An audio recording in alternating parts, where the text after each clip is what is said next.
اللهم صل على سيدنا محمد وعلى آله وصحبه وسلم.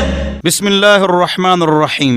مسند احمد میں عبداللہ ابن زبیر رضی اللہ عنہما سے روایت ہے کہ حضور اکرم صلی اللہ علیہ وسلم نے فرمایا اعلن النکاح، نکاح کا اعلان کرو.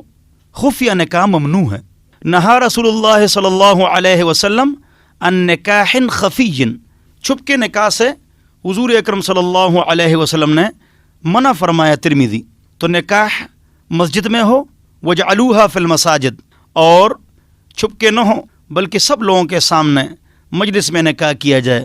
اور بہتر یہ ہے کہ اولیاء راضی ہوں اور ایسا کام نہ کیا جائے جو اسلام اور شریعت اور عرف کے وہ برخلاف ہو اور وہ کام ہمارے خاندان کے لیے بدنما داغ بن جائے. اللہ ہم سب کو عمل کی توفیق نصیب فرمائے. اللهم صل على سيدنا محمد وعلى آله وصحبه وسلم.